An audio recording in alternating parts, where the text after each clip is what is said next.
All right, welcome back to the American Movie Podcast. This is your host, Matthew Benjamin. What's going on? I just saw Bill Nye Saves the World. It's a series on Netflix, and I think it's 12 episodes, and he goes through pretty much anything under the sun. I love Bill Nye. He's one of my favorite celebrities slash scientists. And he's not just like a comedic actor who portrays a scientist. He actually worked for Boeing. He's an engineer. So if you can get past the goofiness of this, there's a few goofy spots in this. So each episode has a formula. He does a science experiment in the very beginning, and then he'll go into the premise, and then he'll have some goofy, maybe not goofy, but they're little silly segments to kind of entertain you. And then he'll have a panel at the end that's comprised of experts that are kind of debating the science a little bit, and it's engaging. So there's a few things about this that I did enjoy. I watched all 12 and they were good, but there's a few goofy things in it. The skits and the bits were a little childish, but you have to do that, I guess, to engage people a little bit. It was a little silly. So I'm going to give you one right now. And funny thing about this was I was talking with a friend while we were watching this, and I was like, dude, if they could just do the panels more and have less of these segments, then this would be an awesome show. And then I'm going to show you what segment was going on. But there are lots of flavors to sexuality. I just think if you want to get right with the big ice cream in the sky, change your flavor by wishing to be vanilla.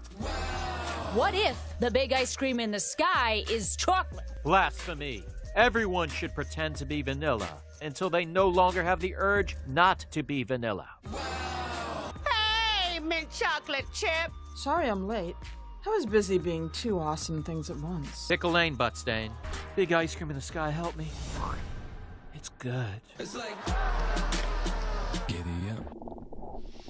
And the guy facetiously said, and you want less of that? So it was just like, yeah, it's a little goofy, a little arbitrary, but it gets their point across in a different manner, a little bit of a, not puppeteering, but a little just of cartoons and stuff like that, or the musical numbers. There's a few cameos of this crazy ex-girlfriend, which I had to fast forward. They're going to be lucky if people don't have their remote by them. Then she'll get some airtime, but I think a lot of people will fast forward through no offense, lady, I'm sorry, but it was just, it's not from me. It's not from me.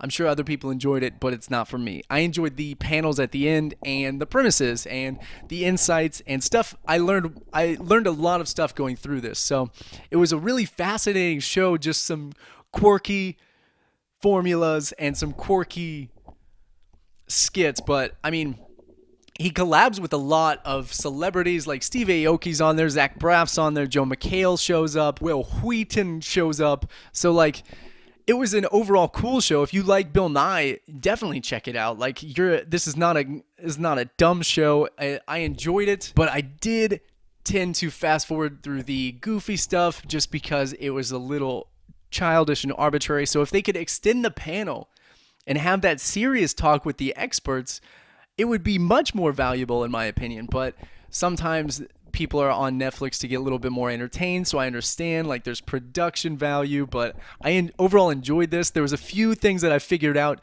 Bill Nye can pull off goofy suits.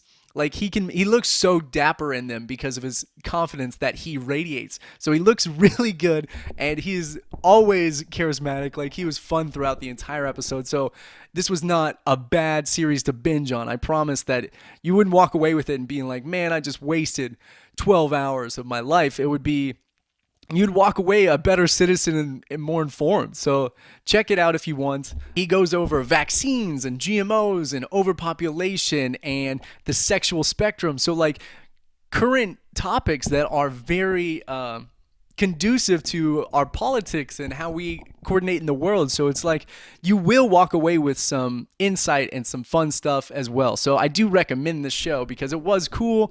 I always thoroughly enjoy Bill Nye. I had no idea that guy was 61.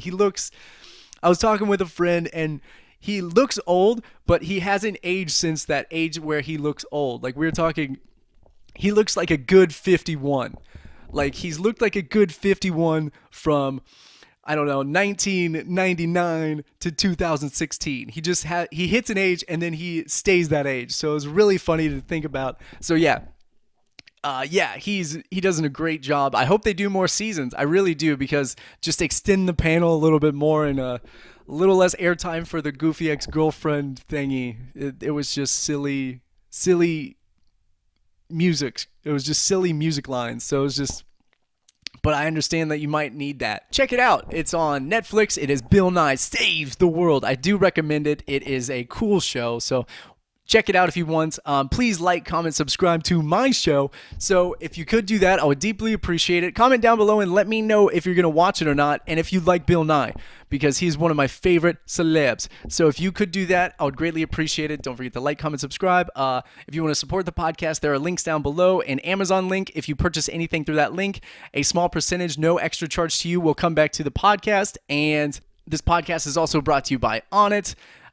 It's total human optimization. You can get jump ropes, exercise stuff, kettlebells, supplements, protein, not candy bars, but they taste good like candy bars, protein bars. So if you want to check those out, go right ahead. Please like, comment, subscribe. This has been Matthew Benjamin with the American Movie Podcast. See you later.